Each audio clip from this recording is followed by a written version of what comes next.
ओम शांति। आज है 10 मई 2022 के ईश्वरीय महावाक्य। आज बाबा ने कहा, मीठे बच्चे, बाप आए हैं तुम्हें श्रेष्ठ मत देकर सदा के लिए सुखी शांत बनाने।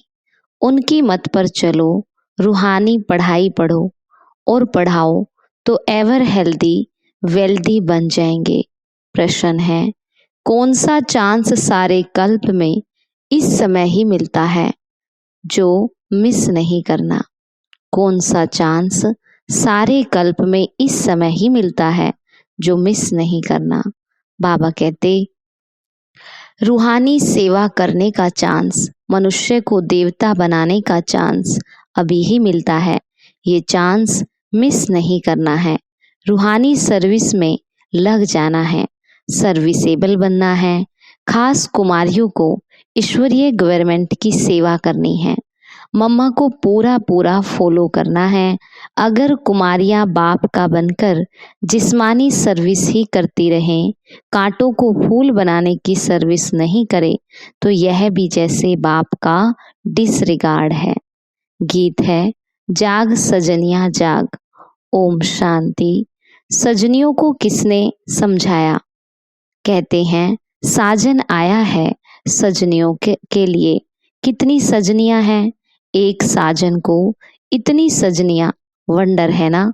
मनुष्य तो कहते कृष्ण को 16,108 सजनियां थी, परंतु नहीं, शिव बाबा कहते मुझे तो करोड़ों सजनियां हैं। सब सजनियों को मैं अपने साथ स्वीट होम में ले जाऊंगा।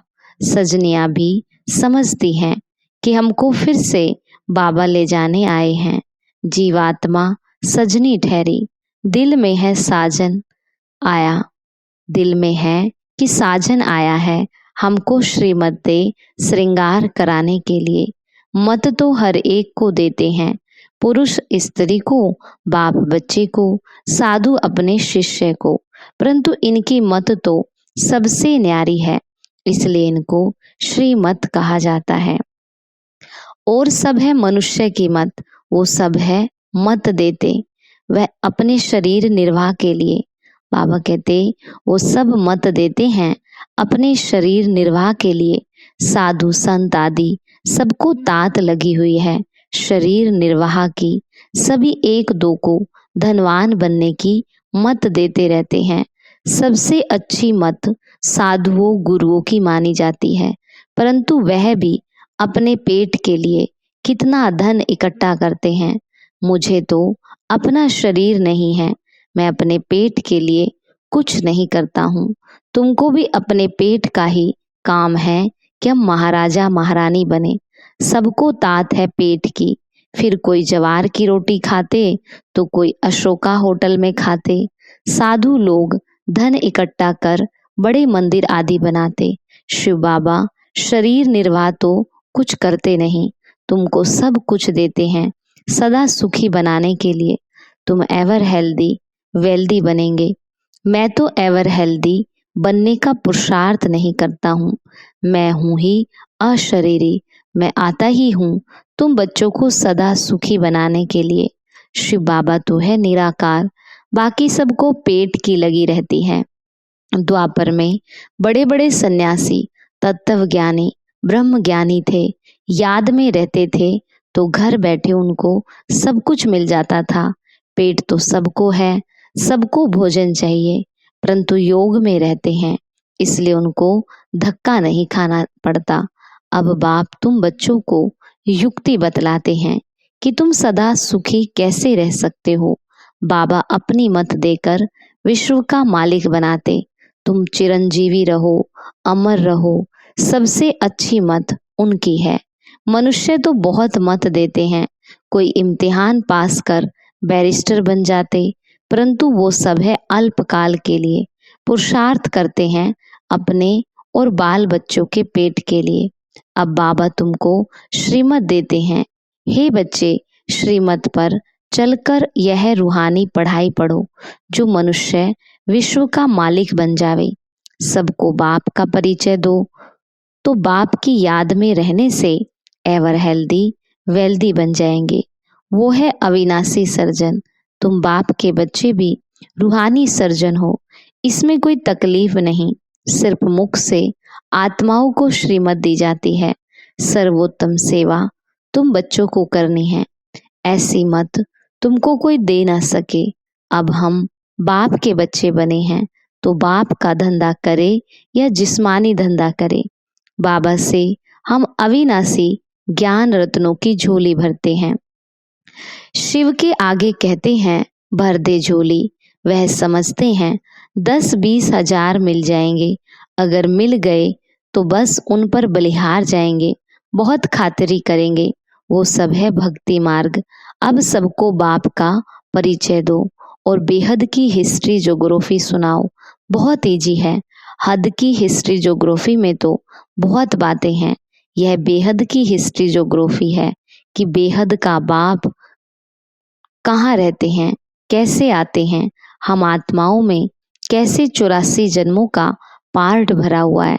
बस जास्ती कुछ नहीं समझाओ, सिर्फ अल्प और बे अहम आत्मा बाप को याद करके विश्व का मालिक बन जाएगी। अभी पढ़ना और पढ़ाना है। अल्प माना अल्लाह, बे माना बादशाही। अब सोचो ये धंधा करे या जिस्मानी धंधा कर 200-400 कमाए। बाबा कहते हैं अगर कोई होशियार बच्ची हो तो मैं उनके मित्र संबंधियों को भी दे सकता हूँ, जिससे उनका भी शरीर निर्वाह चलता रहे। परंतु बच्ची अच्छी हो, सर्विसेबल हो, अंदर बाहर साफ हो, बोली की बड़ी मीठी हो। बाबा कहते वास्तव में कुमारी की कमाई माँ बाप खा नहीं सकते। बाबा का बनकर फिर भी उस जिस्मानी सर्विस में ध्यान बहुत देना, यह तो डिसरिगार्ड हो गया ना। बाबा कहते मनुष्य मात्र को हेवीन का मालिक बनाओ, बच्चे फिर जिस्मानी सर्विस में माथा मारे। स्कूल खोलना तो गवर्नमेंट का काम है, अब बच्चियों को बुद्धि से काम लेना है। कौन सी सर्विस करे, ईश्वरीय गवर्नमेंट की या उस गवर्नमेंट की। जैसे यह बाबा जवाहरात का धंधा करते थे। फिर बड़े बाबा ने कहा ये अविनाशी ज्ञान रत्नों का धंधा करना है, इससे तुम यह बनेंगे। चतुर्भुज का भी साक्षात्कार करा दिया। अब वह विश्व की बादशाही लेवे या यह करे, सबसे अच्छा धंधा ये है। भल कमाई अच्छी थी, परंतु बाबा ने इसमें प्रवेश होकर के मत दी कि अलफ और बे को याद करो। कितना सहज है, छोटे बच्चे भी पढ़ सकते हैं। शिव बाबा तो हर एक बच्चे को समझ सकते हैं, ये भी सीख सकते हैं। ये है बाहरयामी, शिव बाबा है अंतर्यामी। यह बाबा भी हर एक की शक्ल से, बोल से, एक्ट से सब कुछ समझ सकते हैं।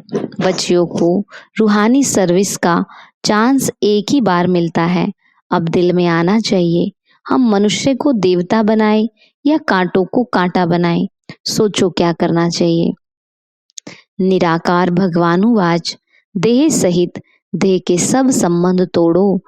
भगवान कहते देह सहित देह के सब संबंध तोड़ो, अपने को आत्मा समझ बाप को याद करते रहो। ब्रह्मा के तन से बाप ब्राह्मणों से ही बात करते हैं।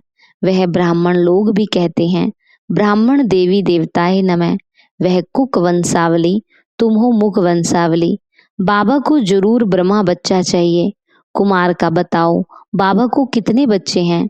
कोई कहते हैं 600 करोड़, कोई कहते हैं एक ब्रह्मा। भल तुम त्रिमूर्ति कहते हो, परंतु ऑक्यूपेशन तो अलग अलग है ना। विष्णु की नाभि से ब्रह्मा निकला, ब्रह्मा की नाभि से विष्णु, तो एक हो गए। विष्णु 84 जन्म लेते हैं व ब्रह्मा बात तो एक ही है, बाकी रहा शंकर। ऐसे तो नहीं शंकर सो शिव होता है, नहीं। त्रिमूर्ति कहलाया जाता है, परंतु राइटियस बच्चे 2 हुए। यह सब ज्ञान की बातें हैं। तो बच्चियों के लिए यह सर्विस करना अच्छा है या मैट्रिक आदि पढ़ना अच्छा है, वहां तो अल्पकाल का सुख मिलेगा। बाबा कहते वहां तो अल्पकाल का सुख मिलेगा, थोड़ी तनख्वाह मिलेगी।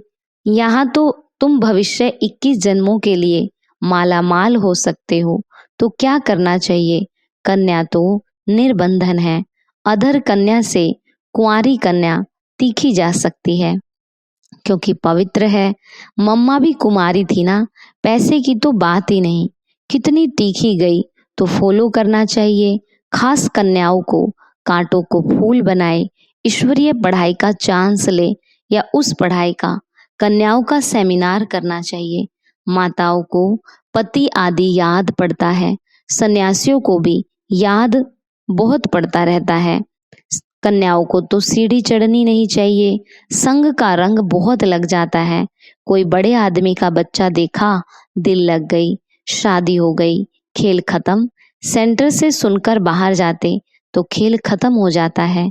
ये है मधुबन, यहाँ ऐसे भी बहुत आते हैं, कहते हम जाकर सेंटर खोलेंगे, बाहर जाकर गुम हो जाते। यहाँ ज्ञान का गर्भ धारण करते, बाहर जाने से नशा गुम हो जाता। माया अपोजिशन बहुत करती है। माया भी कहती है, वाह इसने बाबा को भी पहचाना, फिर भी बाबा को याद नहीं करते, तो हम भी घूंसा मारेंगी। ऐसे नहीं कहो कि बाबा आप माया से कहो हमको घूंसा ना मारे। युद्ध का मैदान है ना, एक तरफ है रावण की सेना और दूसरी तरफ है राम की सेना। बहादुर बन राम की तरफ जाना चाहिए। आसुरी संप्रदाय को ही दैवी संप्रदाय बनाने का धंधा करना है। जिस्मानी विद्या तुम जिनको पढ़ाएंगे, जब तक वह पढ़कर बड़े हो तब तक विनाश भी सामने आ जाएगा। आसार भी तुम देख रहे हो, बाबा ने समझाया है। दोनों क्रिश्चियन भाई भाई आपस में मिल जाए तो लड़ाई हो न सके, परंतु भावी ऐसी नहीं है, उनको समझ में ही नहीं आता है। अब तुम बच्चे योग बल से राजधानी स्थापन कर रहे हो। यह है शिव शक्ति सेना, जो शिव बाबा से भारत का प्राचीन ज्ञान और योग सीखकर भारत को हीरे जैसा बनाते। बाबा कल्प के बाद ही आकर पतितों को पावन बनाते। तुम सब रावण की जेल में हो, शोक वाटिका में हो, सब दुखी हो, फिर राम आकर सबको छुड़ाए अशोक वाटिका स्वर्ग में ले जाते। श्रीमत कहती है, कांटों को फूल, मनुष्य को देवता बनाओ। तुम मास्टर दुख हरता सुख करता हो, यही धंधा करना चाहिए। श्रीमत पर चलने से ही तुम श्रेष्ठ बनेंगे। बाप तो राय देते हैं, अब बाबा कहते हैं, अर्जी हमारी मर्जी आपकी। अच्छा, मीठे मीठे सिखी लदे बच्चों प्रति मात पिता बाप दादा का याद प्यार और गुड मॉर्निंग। रूहानी बाप की रूहानी बच्चों को नमस्ते। रूहानी बच्चों की रूहानी बाप दादा को नमस्ते नमस्ते। बाबा गुड मॉर्निंग। शुक्रिया बाबा। धारणा के लिए मुख्य सार। पहला है, सर्विसेबल बनने के लिए अंदर बाहर साफ बनना है। मुख से बहुत मीठे बोल बोलने हैं। देह सहित देह के सब संबंधों से बुद्धि योग हटाना है। संग से अपनी संभाल करनी है। दूसरा, बाप समान मास्टर दुखहर्ता सुख करता बनना है। रूहानी सेवा कर सच्ची कमाई करनी है। रूहानी बाप की मत पर रूहानी सोशल वर्कर बनना है। वरदान, मैं और मेरा बाबा इस विधि द्वारा जीवन मुक्त स्थिति का अनुभव करने वाले सहज योगी भव। बाबा कहते, ब्राह्मण बनना अर्थात देह संबंध और साधनों के बंधन से मुक्त होना। देह के संबंधियों का देह के नाते से संबंध नहीं, लेकिन आत्मिक संबंध है। यदि कोई किसी के वश परवश हो जाते हैं तो बंधन है, लेकिन ब्राह्मण अर्थात जीवन मुक्त। जब तक कर्मेंद्रियों का आधार है तब तक कर्म तो करना ही है, लेकिन कर्म बंधन नहीं, कर्म संबंध है। ऐसा जो मुक्त है वो सदा सफलता मूर्त है। इसका सहज साधन है मैं और मेरा बाबा। यही याद सहज योगी सफलता मूर्त और बंधन मुक्त बना देती है। स्लोगन, मैं और मेरेपन की अलाई को समाप्त करना ही रियल गोल्ड बनना है। मैं और मेरेपन की अलाई को समाप्त करना ही रियल गोल्ड बनना है। मम्मा के महावाक्य। मम्मा कहती, यह जो मनुष्य गीत गाते हैं, ओ गीता के भगवान, अपना वचन निभाने आ जाओ। अब वो स्वयं गीता का भगवान अपना कल्प पहले वाला वचन पालन करने के लिए आए हैं और कहते हैं, हे बच्चे, जब भारत पर अति धर्म गलानी होती है, तब मैं इसी समय अपना अंजाम पालन करने के लिए अवश्य आता हूँ। अब मेरे आने का यह मतलब नहीं कि मैं कोई युगे युगे आता हूँ। अभी युगों में तो कोई धर्म गलानी नहीं होती, धर्म गलानी होती ही है कलयुग में। तो परमात्मा कलयुग के अंत समय में आता है और कलयुग फिर कलप कलप आता है, तो जरूर वह कलप कलप आता है। कलप में फिर 4 युग है, उसको ही कलप कहते हैं। आधा कल्प सतयुग त्रेता में सतोगुण सतो प्रधान, वहां परमात्मा के आने की कोई जरूरत नहीं। और द्वापर युग से तो फिर दूसरे धर्मों की शुरुआत है, उस समय भी अति धर्म गलानी नहीं है। इससे सिद्ध है कि परमात्मा तीनों युगों में आता ही नहीं। बाकी रहा कलयुग, उसके अंत में अति धर्म गलानी होती है। उसी समय परमात्मा आए अधर्म विनाश कर सत धर्म की स्थापना करते। अगर द्वापर में आया होता तो फिर द्वापर के बाद सतयुग होना चाहिए, फिर कलयुग क्यों? ऐसे तो नहीं कहेंगे परमात्मा ने घोर कलयुग की स्थापना की। अब यह तो बात नहीं हो सकती। इसलिए परमात्मा कहते हैं, मैं एक हूं और एक ही बार आए अधर्म अथवा कलयुग का विनाश कर सतयुग की स्थापना करता हूं। तो मेरे आने का समय संगम युग है। अच्छा, ओम शांति।